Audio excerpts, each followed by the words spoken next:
2017 की है। शेखर, राहुल, मनीष, गौरव और दीपक, 5 दोस्त जो हमेशा रोमांचक चीज़ों की तलाश में रहते थे। उन्हें किसी ने गांव के उस पुरानी हवेली के बारे में बताया जो सालों से वीरान थी। कहते थे वहां जाने वाला कभी वापस नहीं आता। गांव के बुजुर्गों ने उन्हें चेतावनी दी, इस हवेली में जाना मत। वहाँ जो भी जाता है वह या तो मर जाता है या फिर पागल होकर लौटता है। लेकिन दोस्तों ने इसे बस एक अंधविश्वास समझा और फैसला किया कि वह आधी रात को वहाँ जाएंगे।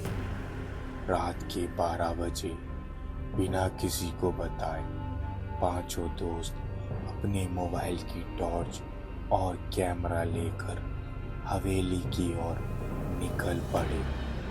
रास्ता वीरान और सुनसान था।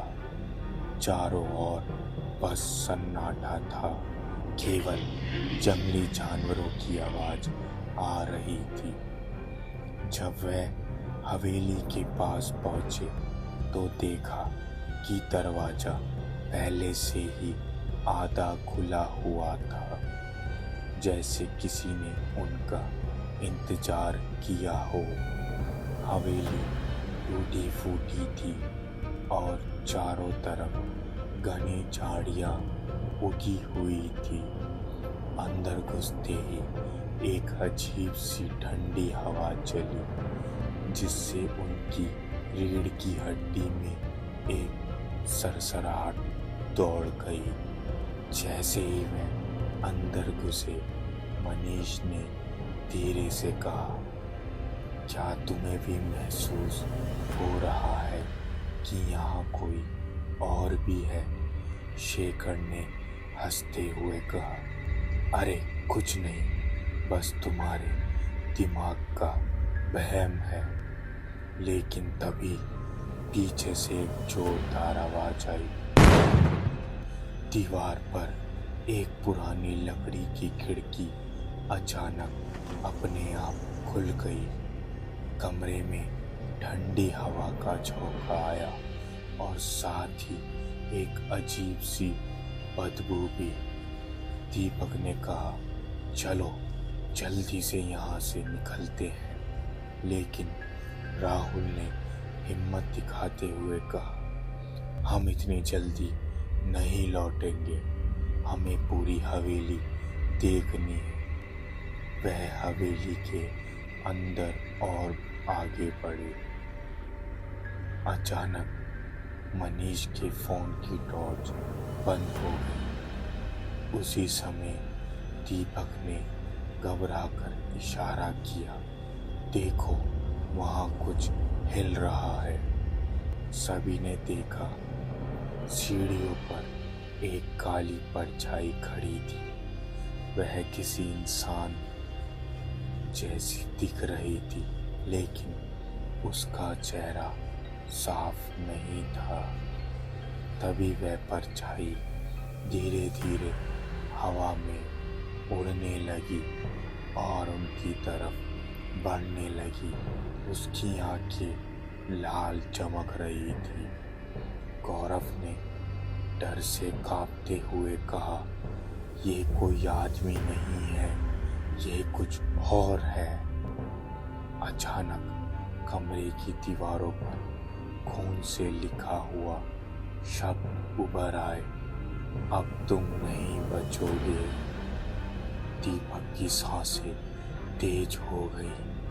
तभी उनके कानों में किसी के फुसफुसाने की आवाज आई, तुमने बहुत बड़ी गलती कर दी है। वह चीख पड़े और भागने लगे। लेकिन जैसे ही उसने दौड़ने की कोशिश की, उसके पैर किसी ने जकड़ लिए। वह जमीन पर गिर पड़ा और घसीटता चला गया। राहुल ने दीपक को पकड़ने की कोशिश की, लेकिन तभी वह परछाई अचानक उसके सामने आ गई और जोर से चिल्लाई, यहाँ से जाओ। उन सभी की आंखों के सामने दीपक हवा में उड़ा और दीवार से जोर से टकराया। उसकी गर्दन टेढ़ी हो गई और वह वहीं गिर पड़ा और मर गया। बाकी बचे 4 दोस्त बुरी तरह डर चुके थे। उन्होंने दरवाजे की ओर भागना शुरू किया, लेकिन दरवाजा किसी ने जोर से बंद कर दिया। हवेली की दीवारों से किसी के रोने और हंसने की आवाजें आने लगी। शेखर जोर जोर से दरवाजा पीटने लगा, लेकिन तभी राहुल की चीख निकली। जब सभी ने पीछे देखा तो राहुल अब हवा में था। उसका पूरा शरीर पीछे की ओर मुड़ा हुआ था, जैसे किसी ने उसकी हड्डी तोड़ दी हो। उसकी आंखों से खून बह रहा था और वह जमीन पर गिर पड़ा।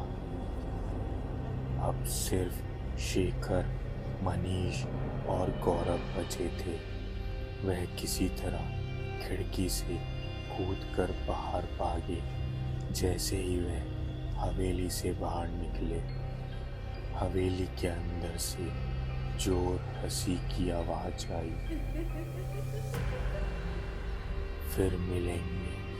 वह किसी तरह गांव पहुंचे और सारी बात बताई, लेकिन गांव वालों ने जो कहा वह और भी डरावना था। बेटा, तुम लोग बहुत बड़ी गलती कर बैठे। उस हवेली में 50 साल पहले एक लड़की की हत्या हुई थी। उसे जिंदा जला दिया गया था। तब से वह हर किसी से बदला ले रही है। लेकिन सबसे डरावनी बात यह थी कि जब पुलिस हवेली में पहुंची तो उन्हें दीपक और राहुल के शव नहीं मिले। वह दोनों गायब हो चुके थे। आज भी जब कोई उस हवेली के पास जाता है तो वहाँ से किसी के चीखने और दरवाजा पीटने की आवाज़ आती है। कुछ लोगों का कहना है कि वहाँ दीपक और राहुल की परछाई देख चुके हैं। लेकिन अब सवाल ये उठता है, क्या वह अब भी वहाँ किसी की प्रतीक्षा कर रहे हैं या वह भी उस शापित हवेली का हिस्सा बन चुके हैं।